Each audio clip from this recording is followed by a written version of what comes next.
السلام علیکم۔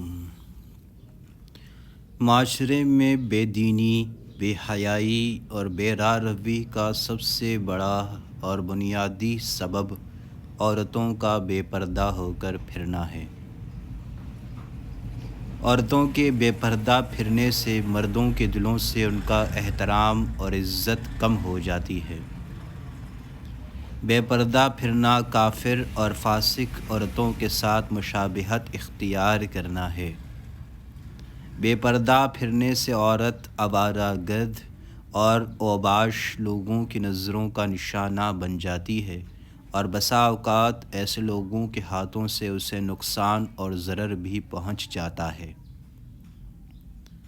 بے پردہ پھرنا دور جاہلیت کی علامت ہے جو ایک مسلمان عورت کی شان سے بہت بعید ہے۔ بے پردگی دخول جہنم اور جنت سے دوری کا باعث ہے۔ بحوالہ نظرۃ النعیم۔ حضرت انس ابن مالک رضی اللہ عنہ کا بیان ہے کہ جناب رسول اللہ صلی اللہ علیہ وسلم نے ارشاد فرمایا کہ قیامت کے دن جب لوگ اٹھائے جائیں گے تو آپ صلی اللہ علیہ وسلم سب سے پہلے اٹھیں گے۔ جب لوگ آئیں گے تو آپ صلی اللہ علیہ وسلم ان کے خطیب ہوں گے۔ جب وہ نا امید ہو جائیں گے تو آپ صلی اللہ علیہ وسلم انہیں خوشخبری سنائیں گے۔ اس دن آپ صلی اللہ علیہ وسلم کے ہاتھ میں حمد کا جھنڈا ہوگا اور اللہ تعالیٰ کے نزدیک آپ صلی اللہ علیہ وسلم سب سے زیادہ باعزت ہوں گے، اور یہ بات آپ صلی اللہ علیہ وسلم بطور فخر نہیں کہہ رہے بلکہ حقیقت بیان کر رہے ہیں۔ بحوالہ ترمذی۔ حضرت عبداللہ ابن مسعود رضی اللہ عنہ فرماتے ہیں کہ شرک میں سب سے بڑا گناہ اللہ تعالیٰ کے ساتھ کسی کو شریک کرنا، اللہ کی تدبیر سے محفوظ ہو جانا اور اللہ کی رحمت سے نا امید ہو جانا ہے۔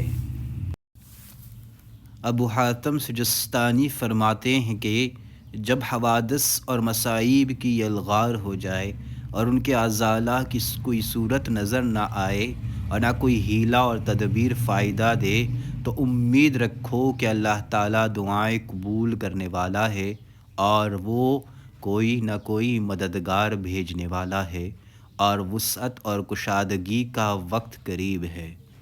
بحوالہ مصنف عبد الرزاق۔ حضرت ابو ہریرہ رضی اللہ عنہ کا بیان ہے کہ جناب رسول اللہ صلی اللہ علیہ وسلم نے ارشاد فرمایا کہ تم دوسروں کی بیویوں کے بارے میں عفت و عصمت کا طرز عمل اختیار کرو، تمہاری بیویاں بھی عفیف اور پاک دامن رہیں گی۔ تم اپنے آباء و اجداد کے ساتھ اچھا سلوک کرو، تمہارے بیٹے تمہارے ساتھ حسن سلوک سے پیش آئیں گے۔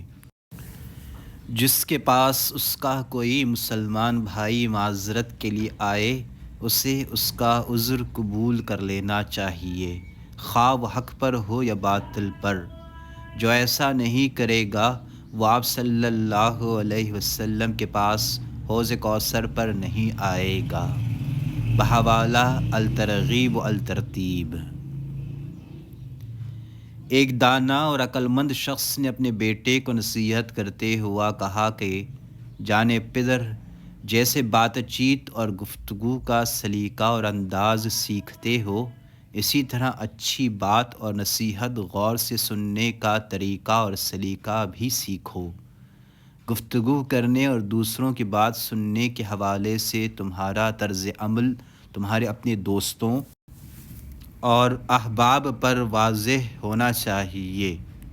تم سے ملنے جلنے والوں کو تمہارے بارے میں یہ معلوم ہونا چاہیے کہ تم بے سود گفتار سے زیادہ سننے اور سمجھنے اور اس پر غور و فکر کے عادی ہو۔ بات کرنے سے پہلے تولو اور پھر بولو کے محاورے پر کاربند رہو۔ میری جان، تمام آداب و اخلاق کی بنیاد اور جڑ غور و فکر سے دوسروں کی بات سننا ہے۔ بحوالہ العقد الفرید۔